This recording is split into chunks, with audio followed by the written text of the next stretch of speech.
Will you leave Libya? هل ستترك ليبيا؟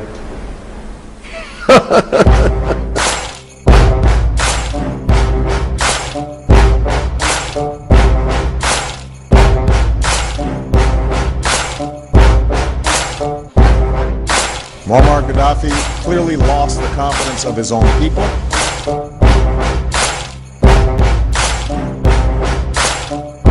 No one can kill Muammar Kaddáfí.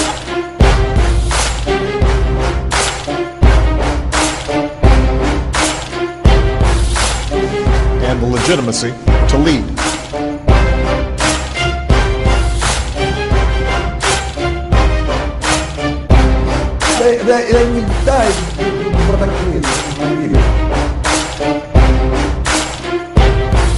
شبر شبر، بيت بيت، دار دار، زنقة زنقة، فرد فرد، حتى تطلع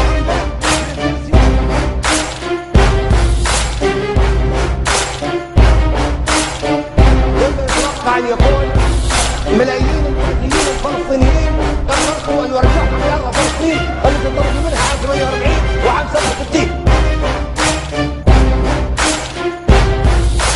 انا معي الملايين ومعي الله.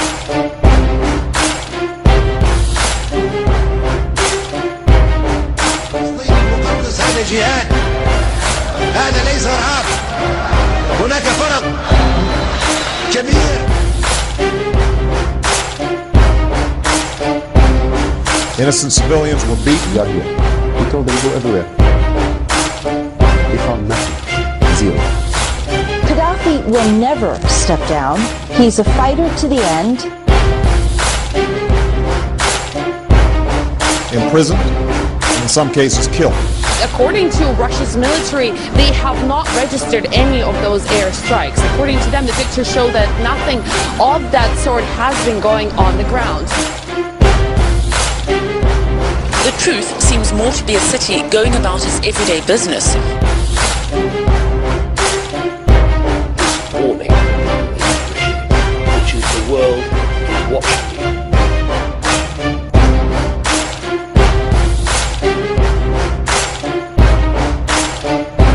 They're hiding this.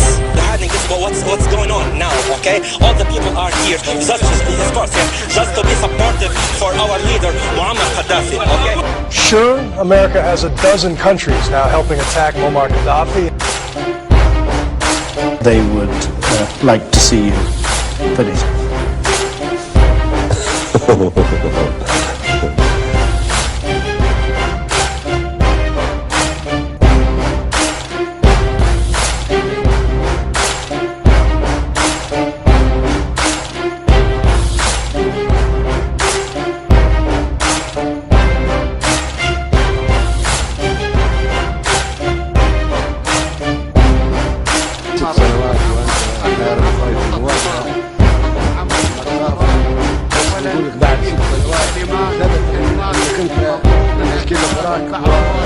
قدامك انت هو اللي صنعات بريطانيا يا حميد امريكا معمر فيه رؤساء يقولوا.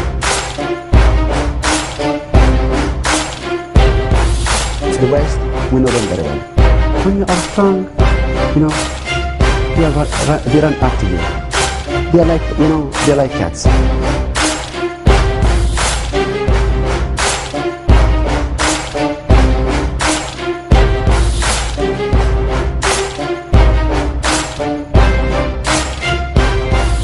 ليش ما يكون فيها تحقيق في مقتل صدام حسين؟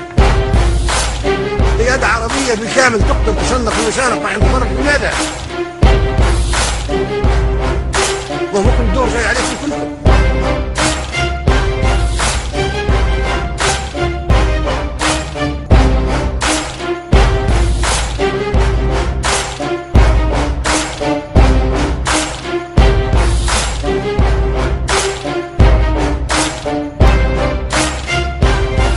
Essentially taking sides in a civil war here, backing the rebels. What do we do if the rebels start behaving irresponsibly?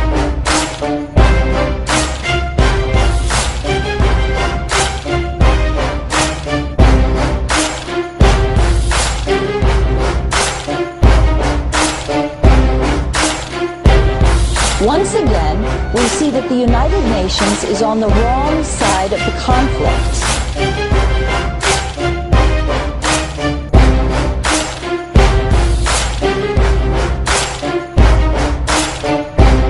For you Arabs of Benghazi, you should be ashamed of yourselves. We know this has nothing to do with democracy.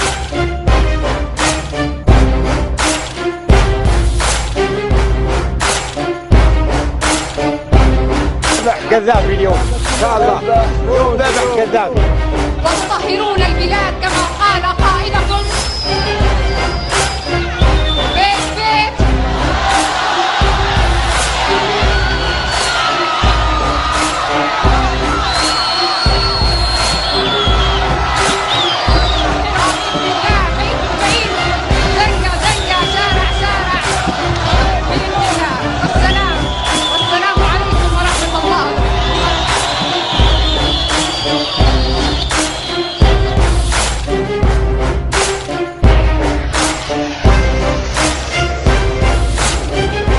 NATO is investigating claims by a Libyan doctor that 7 civilians were killed and 25 wounded as a result of a coalition airstrike near Brega.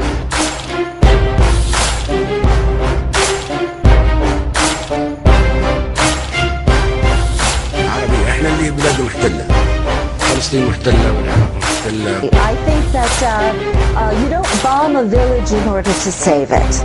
وعميد الحكام العرب وملك ملوك افريقيا وامام المسلمين مكانتي العالميه ما تسمح لي اني ننزل لاي مستوى اخر وشكرا.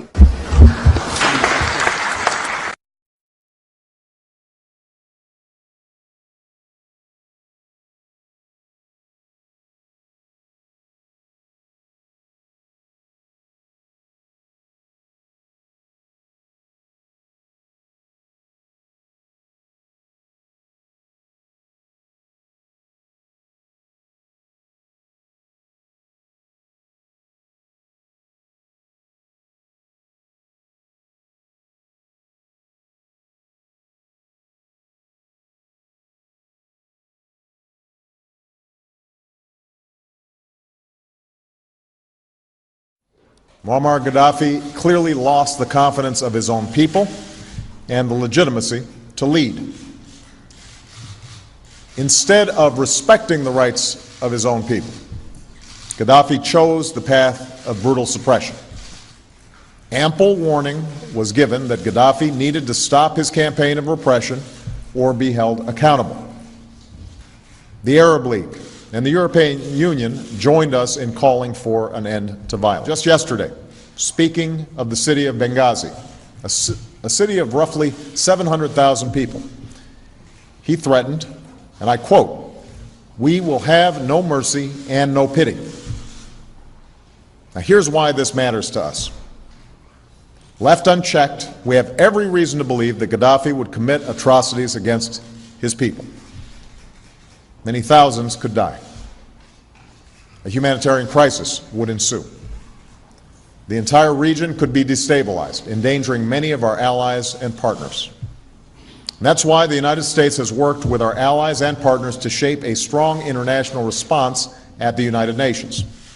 Now, once more, Muammar Gaddafi has a choice. The resolution that passed lays out very clear conditions that must be met.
fighter jets have been bombarding the capital, Tripoli, reportedly on the orders of leader Muammar Kaddáfí.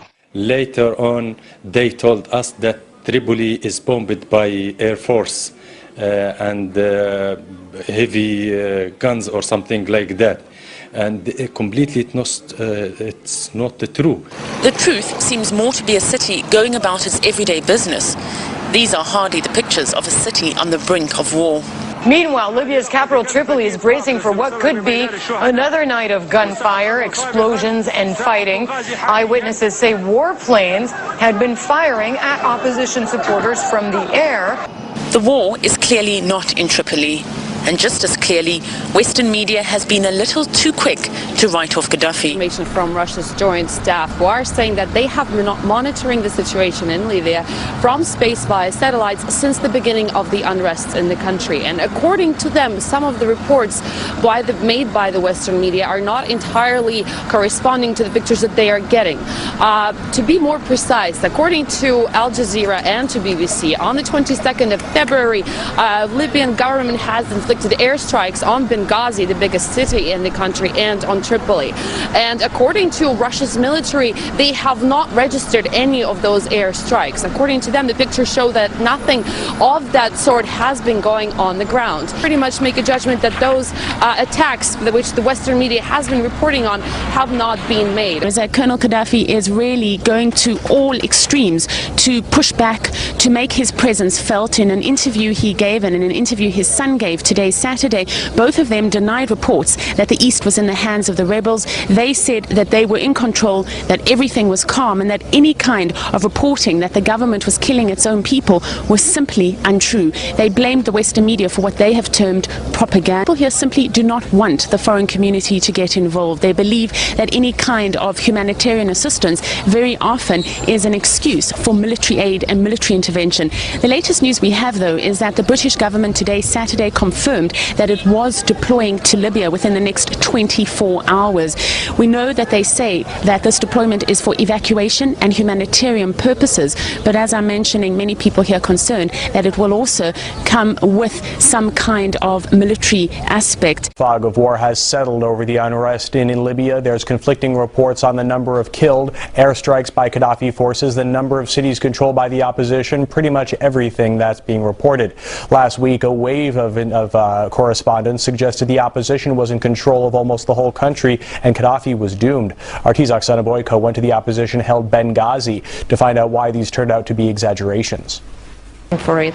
On TV screens, Benghazi may look like the center of the rebel resistance. The country is waking to another day of chaos. Gaddafi may have lost about half of his country. They watched these bombs fall from the skies. But in reality, it's more like a seaside resort than a conflict zone.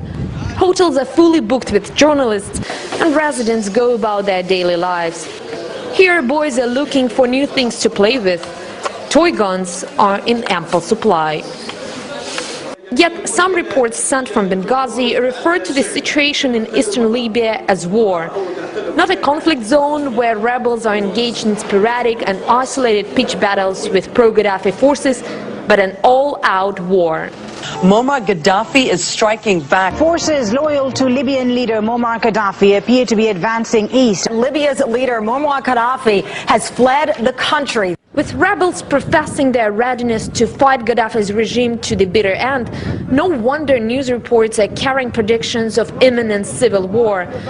Yet, as the rebels' inability to mount a fully fledged offensive becomes more apparent, so is the unbalanced nature of the coverage. Rather than being impartial observers, some networks stop short of directing the protesters. But here, the Al Jazeera crew is warming up the crowd in time for their next live report.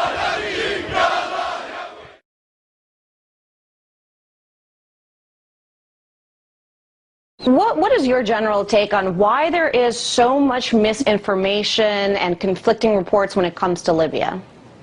Well, it's basically a psychological operation. There's an entire wing of the Pentagon and the State Department that's dedicated to psychological operations. These are perception management is the modern term. The previous term was propaganda. But psychological operation is to convince the American public or the English-speaking world and English news-consuming world that something's going on that may or may not be actually happening, and that's what we're seeing a lot of with respect to Libya. There's no shortage of war zones to go to today where people are dying at the rate of 1,500 people a day in eastern Congo. Journalists go in and out of there, but it's not being reported at all. Same thing with Sudan. There's conflict going on in certain regions of Sudan. The conflict in Afghanistan, but what we're getting is a pro-U.S., pro-Pentagon, one-sided picture of a situation which fills the media with the idea that there's freedom fighters involved in Libya and that there's a government regime that's been an atrocious terrorist government. In fact, the oil maps of Libya are huge, and the oil concessions are huge, and it's a massive oil operation that's been going on with the support and the involvement of Italy, France, and Britain since 1970, since 1959 when the oil was discovered. But the U.S. hasn't had a piece of that pie. So the idea is to continue to convince the American public that genocide is happening in Libya, which is absolute nonsense, and therefore we need to take the all-powerful white American role is to go out there and save somebody that needs saving, when actually we're involved in the killing because I believe we're supporting the rebels in Libya. Now back to our top story. According to reports, gunfire and explosions are heard in Tripoli, but eyewitnesses say the information is being wildly exaggerated. We can now cross live to our independent journalist, Lizzie Phelan, to hear her account about the situation on the ground there. Now, hello, Lizzie, welcome. Thanks for joining us. Can you confirm at this point that the reports that there are heavy gunfire on the ground right now?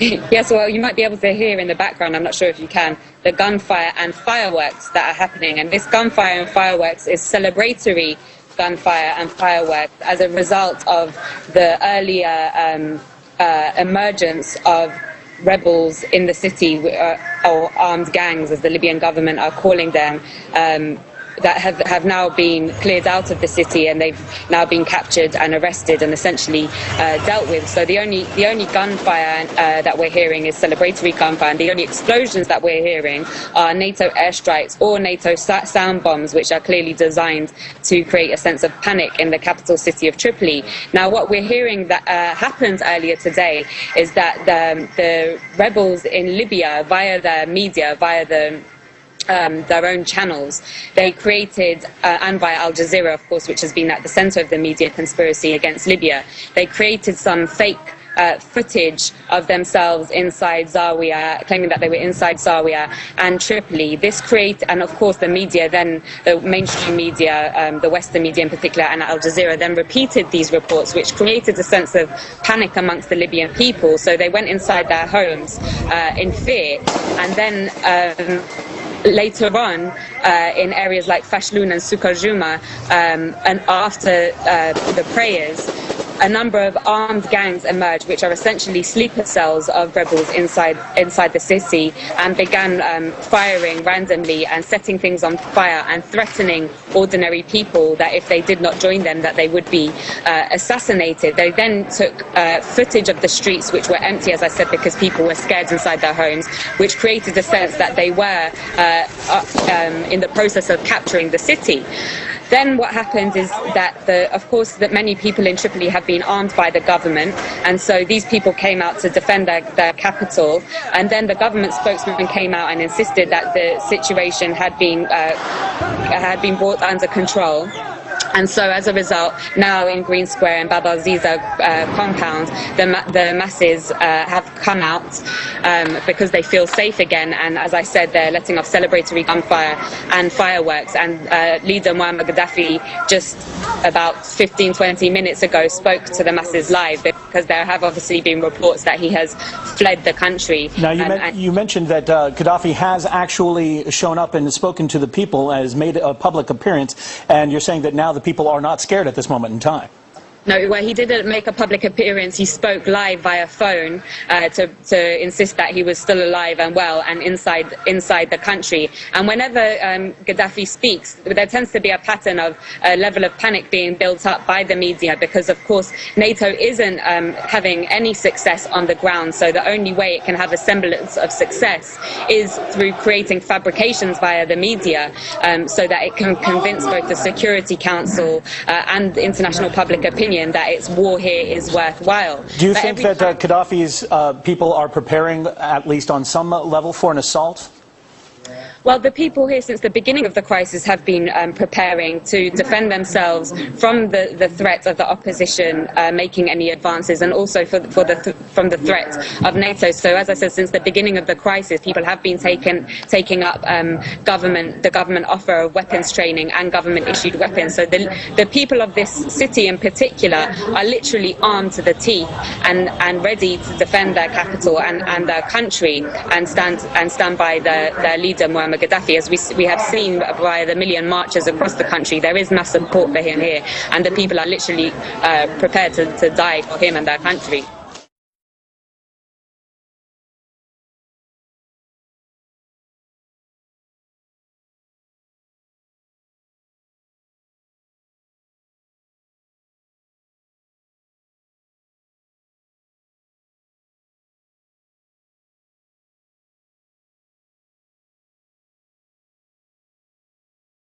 Today's events, though, bring to a close the 42-year reign of this ruthless dictator, the blood of so many lives on his hands. There is a cacophony of celebration behind us. Images smothered across screens of celebration.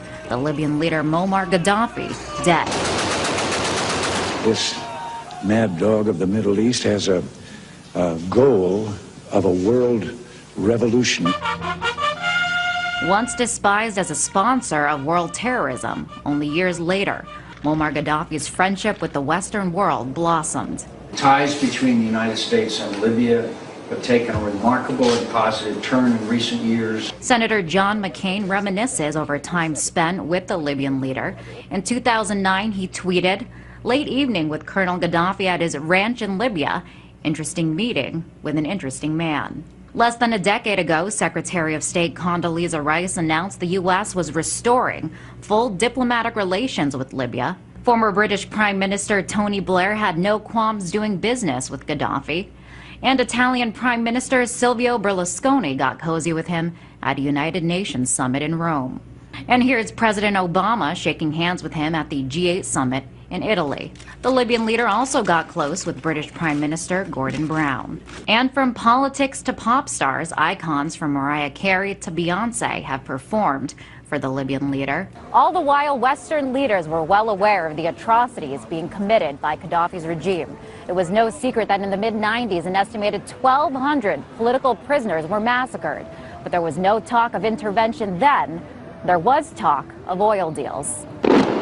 But the relationship turned sour early this year when NATO launched military operations against Libya.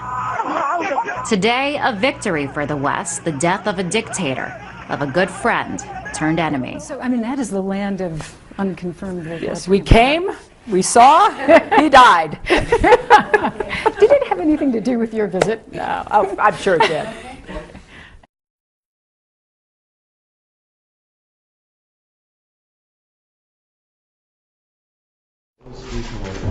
We will try to arrange that.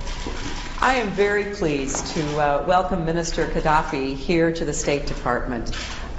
We deeply value the relationship between the United States and Libya. We have many opportunities to deepen and broaden our cooperation, and I'm very much looking forward to building on this relationship. So, Mr. Minister, welcome so much here. Thank you. Thank you. We're delighted you're here. Thank you. Thank you all very much. Thank you. The ambassador from Libya says.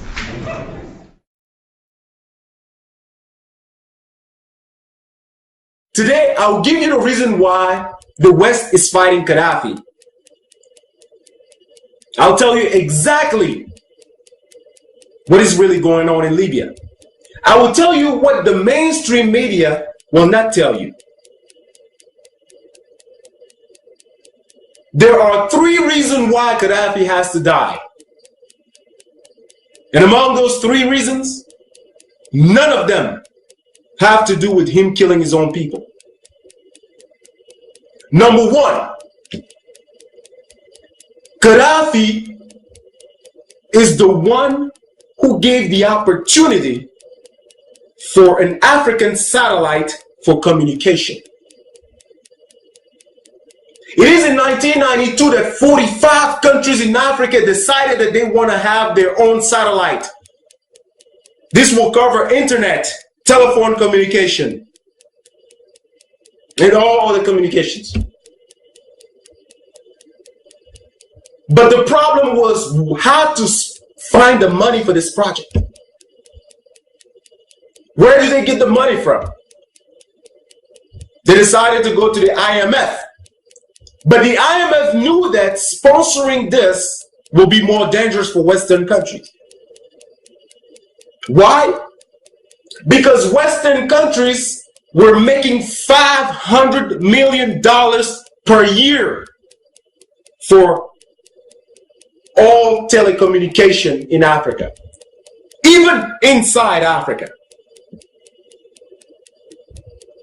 $500 million per year, not includes interest. That's how much they were making.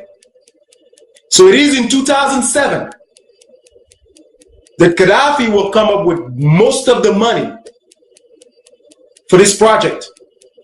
Africa will now have his first communication satellite, which will give the opportunity to countries like South Africa, Nigeria, Algeria, Angola, Libya, and other countries to now have their own telecommunication satellites. They will now provide communication to their own people. It will only cost African countries $400 million, only a one payment of $400 million to make this happen. Now you imagine how much money does Europe lost because of this? $500 million per year that Gaddafi made them lose by sponsoring this satellite. Just Gaddafi himself comes up with $300 million, and other countries can impeach him. So this is reason number one why they need Gaddafi dead. 2, Gaddafi and African countries decide to create 3 major banks in Africa. 1, the AMF, African Monetary Fund. The African Monetary Fund will headquarter in Cameroon, Yaoundé. This was to be created in 2011, this year. With the African Monetary Fund, African country will no longer need to go to the IMF, which is the International Monetary Fund. So just imagine yourself how much money Europe will lose if the AMF is created. When Western countries found out that this is what was happening, they actually wanted to be part of it. I believe it is in 2006 in Yaoundé, Cameroon, that African countries decided that no other countries outside of Africa will be part of the AMF. Now you can imagine what's going on here. Not only that they're trying to cut them money, but on top of that, they don't even want them to be part of this. Because being part of this will mean that they will have to control what is going on. The second bank will be the Central African Bank. The Central African Bank will be headquartered in Abuja in Nigeria. What this bank will do, it will stop African countries from using Western currency. Like if you go to Africa today, countries like Cameroon, Cote d'Ivoire, Gabon, and many other French-speaking countries are using the franc CFA.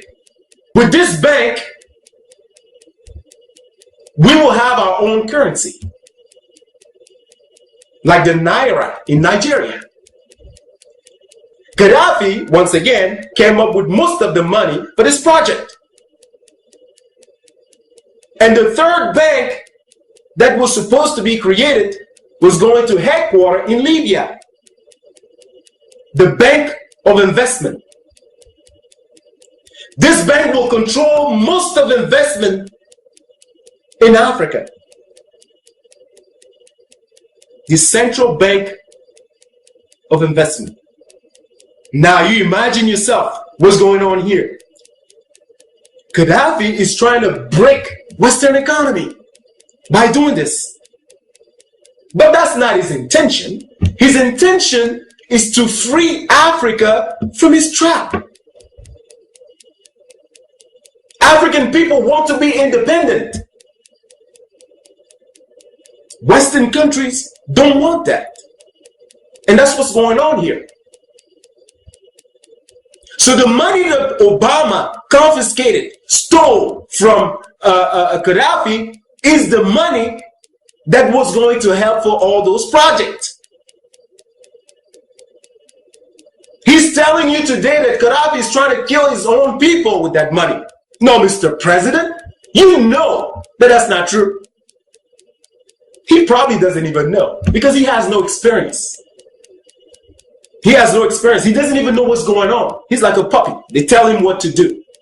Oh, well, let me inform you, Mr. President, that money was going to sponsor all those projects. That money that you confiscated from Libya.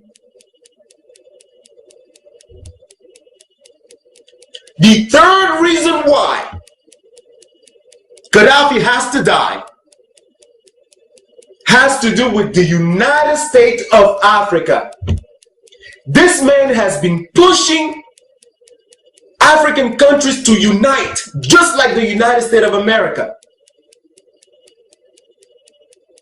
The very first thing that European countries, when they were colonizing African countries, did was to divide African people. When you want to break a powerful home, you have to find a way to turn that family against each other. That's the very first thing Western countries did to keep us from being powerful. The second thing they did was to stop education. Make sure that African people are not educated. Education is the key to success. By us being educated and educating our own people, we are stopping major problems in Africa. And the third thing they did was to place dictators in power in Africa who will give them everything they want. And every time that the population will stand up, these dictators will have the support of European countries to kill those protesters. They were all surprised with what happened in Tunisia, in Egypt, and they took the opportunity to then create a problem in Libya. Not one of you will show me footage of the same uprising that we saw in Egypt, in Tunisia, in Libya. Not one of you will show me that type of footage. This was created by Western countries. When you go to Libya, you get free education. I'm talking about college education. Free healthcare. When you are newlywed and you don't yet have a job, you get free apartments. Libya is a beautiful country. And today they're telling us that Gaddafi is killing his own people. But yet he's the same one who's giving them everything. Free education, free healthcare, feeding his own people, and killing them again. Does that make sense to you? Let me tell you what the countries that are bombing Libya today have in common. They are broke. Oh yes, they are broke. Just the United States alone is borrowing money from China. Europe is going down with the euro. Every one of those countries in NATO are broke. And Gaddafi is making it worse by giving African people independence. And that's why you see Hillary Clinton going to Africa and telling African people to reject Gaddafi. Don't deal with Gaddafi. In fact, they've requested that the rebels open an embassy in Washington, D.C., making an illegal movement legal. That's what the Obama administration is doing. Hillary Clinton is also asking African people not to deal with China. Tell me, let me just ask this, man. What can China do to African countries that Western countries haven't done yet? I like to know myself. How worse can it be? Far as I'm concerned, China is not the one going around bombing other countries. I can't remember the last war China has been in. China is not the one killing African people today with drones. China is not the one fighting in Iraq or Afghanistan in the name of democracy. China is making money. Why not deal with China? What have you done to African people that is good? What have you given African people that is good? When you are going somewhere in Africa, in different African countries, and asking African people not to deal with China, what are we receiving in exchange of that? Other than bombs, drones, and everything else. What are we receiving? China is the #1 investors in Africa. The African satellite that I'm talking about today was put together by Chinese and Russians. We African people will survive. We've survived your drones and your bombing, your insult, and everything else, your humiliations. We've survived that. China is not going to do anything to us that you haven't done yet. So, Mr. President, let me tell you this. If you're not ashamed, I'm ashamed for you. I'm embarrassed for you. The first African American president. And this is what you're doing to your own country, to the world, to the people of your race. You are the nightmare of Martin Luther King. He's always talked about his dream. But his nightmare was to see an African president of the United States of America doing what you are doing today, misrepresenting the black race. We're not asking you to give your attention only on African people or only on black people, but to show a good example of what leading is, of what fairness is, of what democracy is really about. The things that Martin Luther King died for. Not just for the liberation of African people, but for fair treatment of everybody. Blacks and white equal. Fighting together. Sharing. This is an embarrassment. And this is a shame. And I hope you stay a one-term president.